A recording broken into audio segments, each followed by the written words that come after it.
think everybody coming to the stadium, everybody watching on TV, you know, just like we tell our players, get a good night's rest, you know, get a good meal before the game, night before the game, you know, get your clock set, get your game time ready. So spiritually, mentally, physically, let's be ready to go. Let's be ready to be loud and be proud and rock that stadium.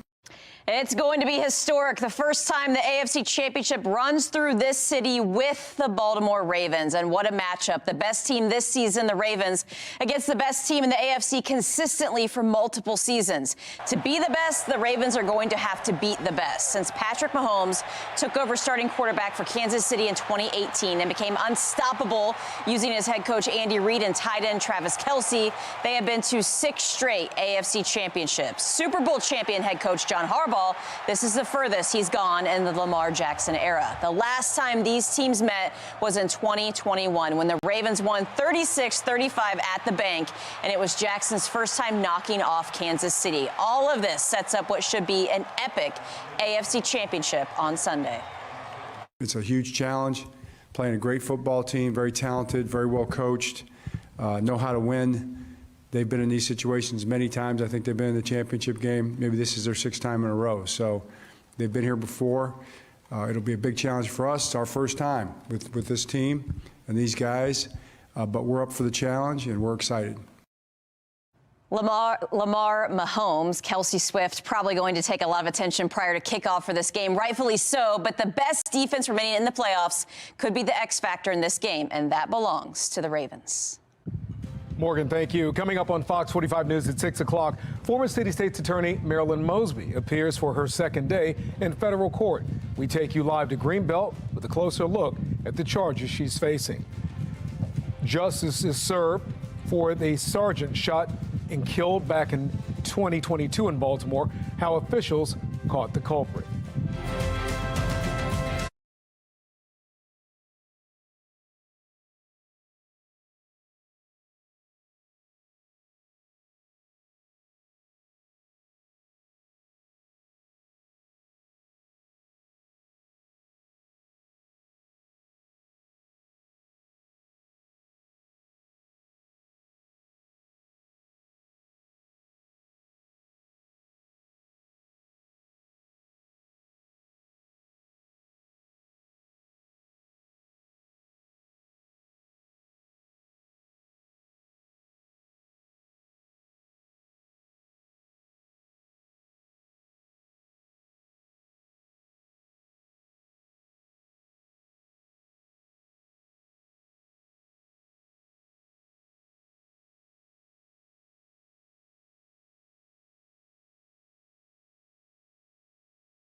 Marilyn Mosby appears in court for her second federal trial. We take you to Greenbelt with more on her mortgage fraud case. An update tonight to a case we first brought you last year, how officials caught who they suspect shot and killed an Army Reserve sergeant. And we're following breaking news tonight out of the Middle East. The U.S. and U.K. militaries launched their second joint strike against Houthi bases in Yemen. Live from WBFF in Baltimore, this is Fox 45 News at 6. Ms. Mosby, how are you feeling today? Will we see you on the witness stand? Former Baltimore City State's Attorney Marilyn Mosby back in court today for her second federal trial. She is facing 2 counts of mortgage fraud connected to her purchase of 2 Florida vacation homes during the pandemic. Good evening, everybody. Thank you so much for staying with us. I'm Mary Bubala. Fox 45's Mackenzie Frost has been following Mosby's legal battles from the very start. She joins us live from the federal courthouse in Greenbelt with what happened today. Mackenzie. Yeah, Mary, it was a very busy day filled with opening statements as well as a few witnesses who were able to get up on the stand and testify. But really, the prosecutors outlined to the jury why they believe Marilyn Mosby was a sophisticated attorney who knew better when she failed to disclose that $45,000 tax lien on her home in Baltimore when she went to buy those 2 vacation homes in Florida. Prosecutors say that Marilyn Mosby knew that she was supposed to disclose it and did not do so out of principle. Now, on the flip side of that, her defense team argues that Marilyn Mosby was a real estate rookie and did not know better. She did not mean any criminal intent. Rather, she put her trust in her family as well as professionals to guide her through this real estate process. Now, throughout the day, we heard lengthy testimony from an IRS agent who spent several hours detailing the different notices that the IRS sent to Nick and Marilyn Mosby, explaining their back tax bill dating back to 2014, adding up to tens of thousands of dollars. There was also several certified letters going to the Mosbys and one including the notice that they received outlining the details of that tax lien that was placed on their home in Baltimore as well as future properties. Now, at the end of the day, we also heard testimony from the president of a property management company in Florida that was managing one of those vacation homes for Marilyn Mosby. And she, in fact, signed a contract with that management company 1 week before she actually closed on it. And in closing on it, she told the lenders that she would not use it for rental purposes. Mary? And Mackenzie, do we know yet if or when we could see Nick or Marilyn Mosby on the witness stand? Yeah, that is a big question. You heard I asked Marilyn Mosby when she walked into court today if we would see her on the witness stand. She didn't answer that question. And if you remember, she did not take the witness stand in her previous perjury trial. Now, tomorrow, the prosecutors are expected to call 4 more witnesses, and then it will be in the hands of the defense. And as of right now, we've only heard rumors of potentially certain people being on witness lists, but it's unclear at this moment if Nick or Marilyn will take the stand. But everyone will be back here tomorrow morning at 9:30 for day 2 of this trial. We're live in Greenbelt. Mackenzie Frost, Fox 45 News. Mackenzie, thank you. Well, Fox 45 News has been following the controversy surrounding Marilyn Mosby for years. You can find all of our past reporting, plus any new developments that come out of court on our website, foxbaltimore.com. We're not in the battle zone. We're in the United States of America. And that's not the call I was expecting to get. And I cried. Justice tonight for an Army Reserve sergeant fatally shot in Baltimore back in 2022. Investigators confirm Jamal Smith, the man charged with Sergeant Ryan Harris's murder, is now in custody. Last year, Smith was featured on Maryland's Most Wanted. Alexa Asheville has more on how agents tracked him down. Jamal Smith had been on the run for the past year and a half. Investigators say he was recently named as a suspect in another crime, now taken into custody after a barricade situation in Baltimore City. A year and a half after Army Reserve Sergeant Ryan Harris was shot and killed just blocks from Baltimore's Inner Harbor, the man wanted for his murder, Jamal Smith, taken into custody. And all I could say is thank God, amen. Because it felt like there was no closure. Master Sergeant Justin Simpson reacting to Smith's arrest. Investigators say the 32-year-old was taken into custody after agents pieced together he had been hiding out in a home here on North Milton Street in East Baltimore's Broadway East neighborhood. Earlier this morning, the United States Marshal Service Capital Area Regional Fugitive Task Force and the Warrant Apprehension Unit for Baltimore PD surrounded the home. Smith, investigators say, initially refusing to come out. They activated BPD SWAT, but soon after surrendered. Smith was featured on Maryland's Most Wanted last year after investigators identified him as the suspect who shot Sergeant Harris and 2 other men following a dispute back in June 2022. Surveillance cameras caught an altercation. Exactly what the dispute was about, investigators haven't said. Sergeant Harris, a father of 2, was killed. Master Sergeant Simpson recalling receiving that phone call. These guys are my family.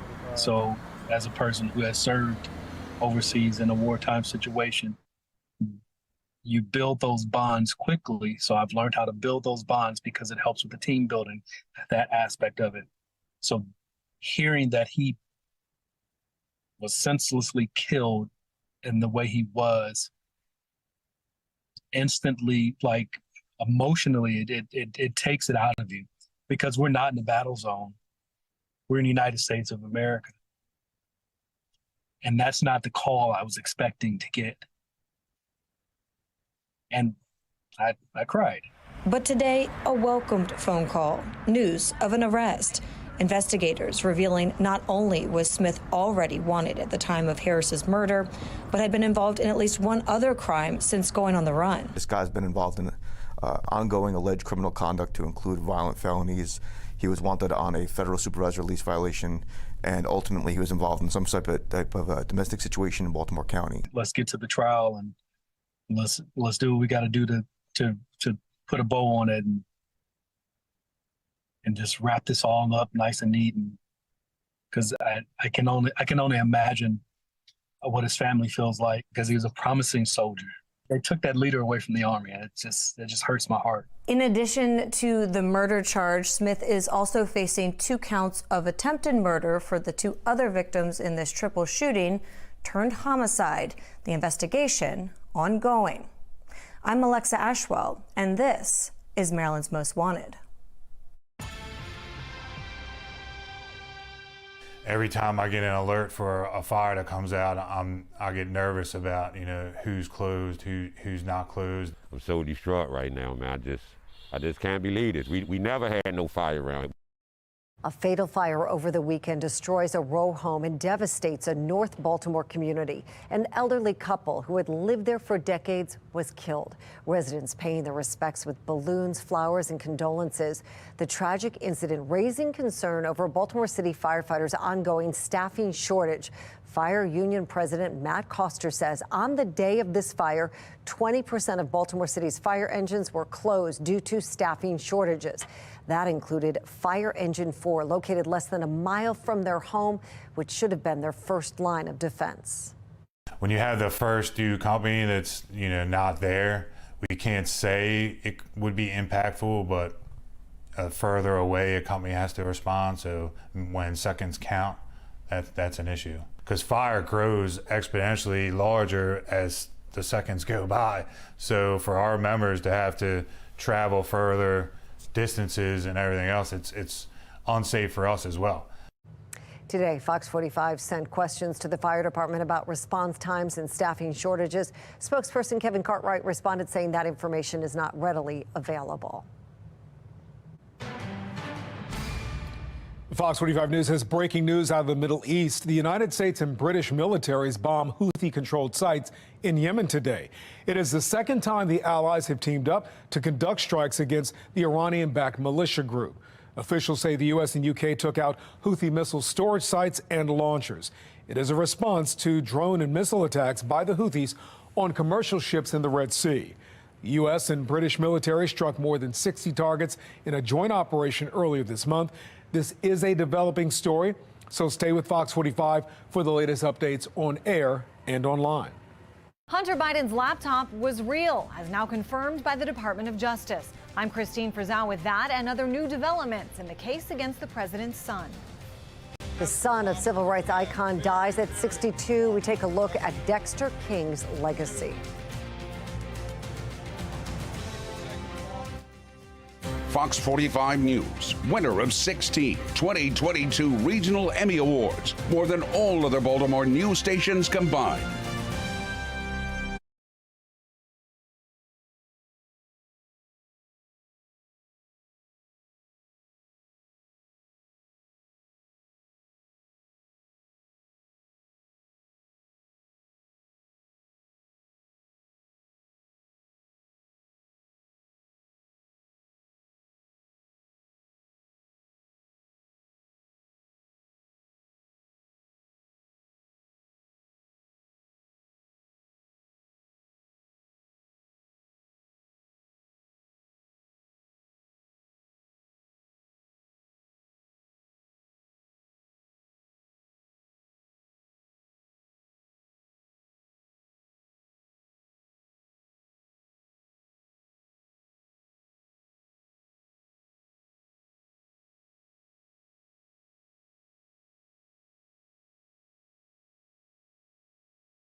Dexter Scott King, younger son of Reverend Martin Luther King Jr. and Coretta Scott King, has died at age 62.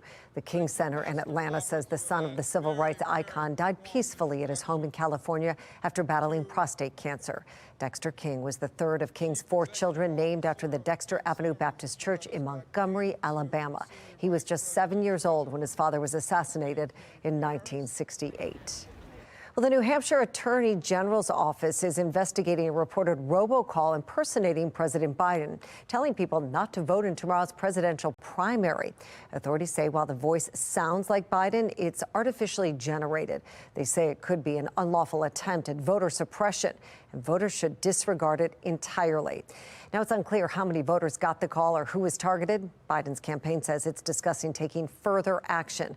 A spokesperson for former President Trump's campaign denies any connection to the call.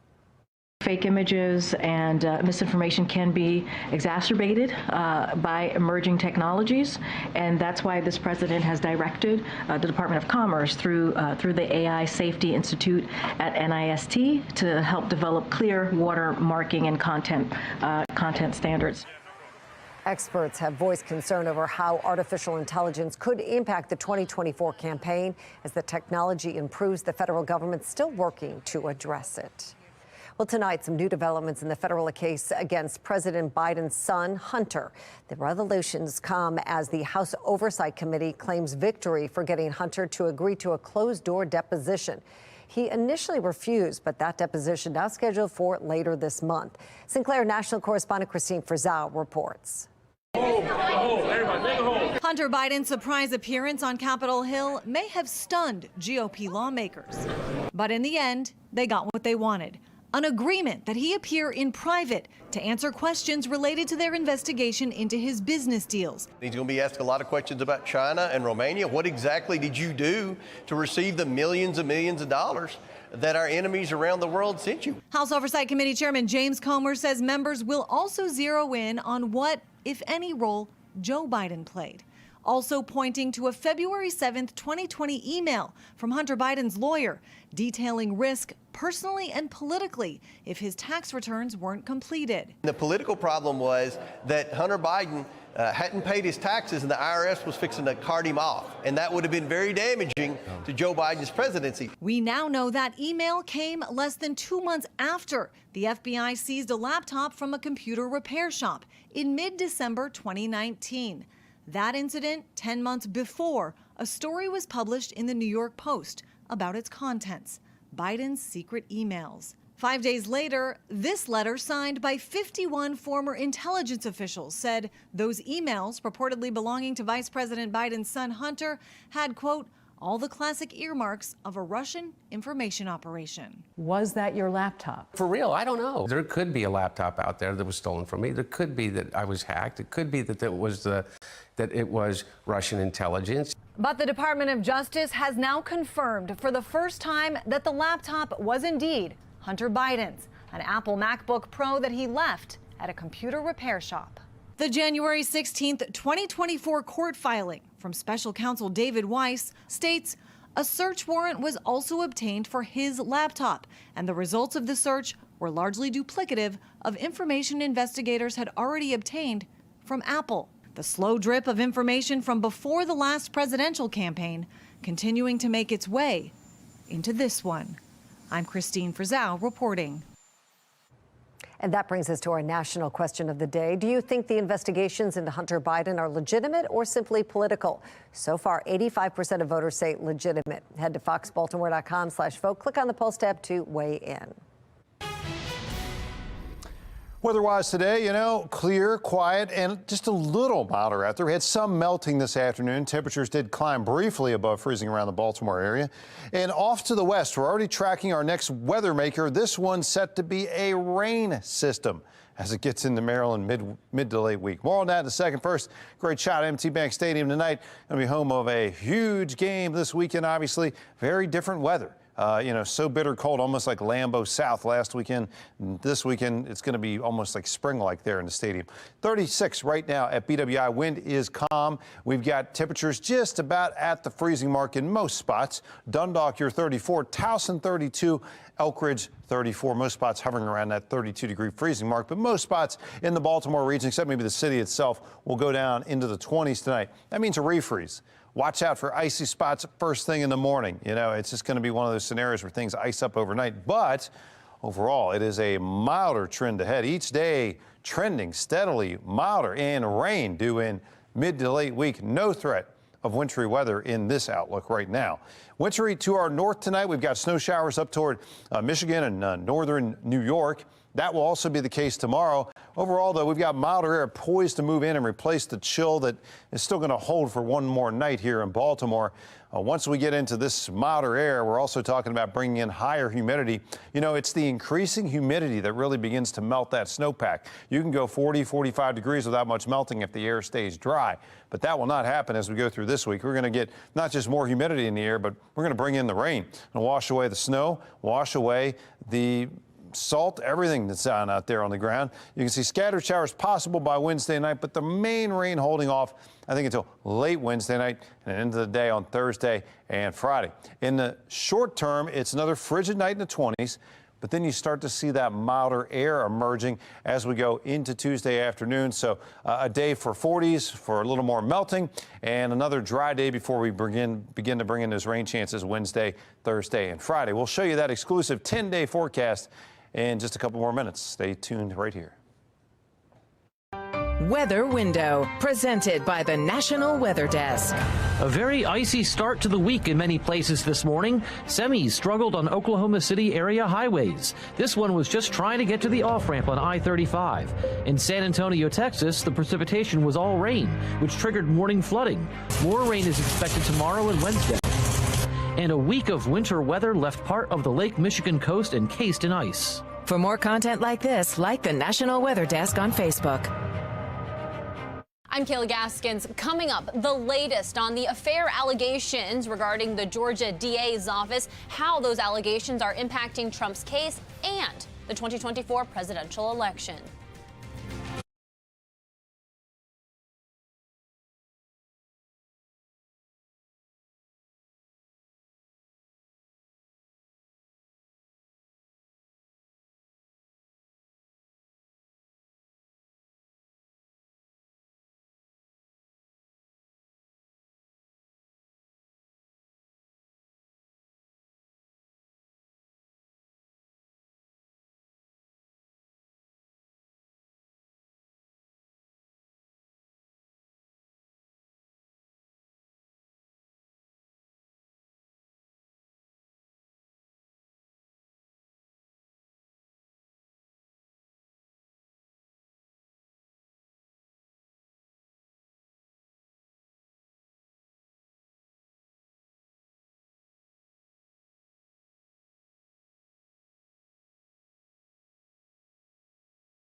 A Georgia judge is placing a pause on DA Fani Willis being called to testify in the divorce proceedings of one of her special prosecutors. The two are accused of having an inappropriate affair. Willis's personal life taking center stage in her Georgia election interference case against former President Donald Trump. Sinclair national correspondent Kayla Gaskins reports. Concerns trickle down to the use of taxpayer dollars. Fani Willis's office has reportedly paid Nathan Wade's law firm $653,000 in taxpayer money thus far to prosecute Trump. Critics say Willis benefited from this when Wade took her on lavish trips. Bank statements provided by Wade's wife's lawyer show he bought plane tickets for the pair to go to Miami and San Francisco. Because of the amount of money and the serious nature of the allegations, at a minimum, the case is going to be put on hold so that there can be full transparency about what happened here. Neither Willis nor Wade have denied the affair accusations. Video resurfacing of these remarks Willis made during her 2020 campaign. I certainly will not be choosing people to date that work under me. Let me just say that. Willis arguing the attacks are racist.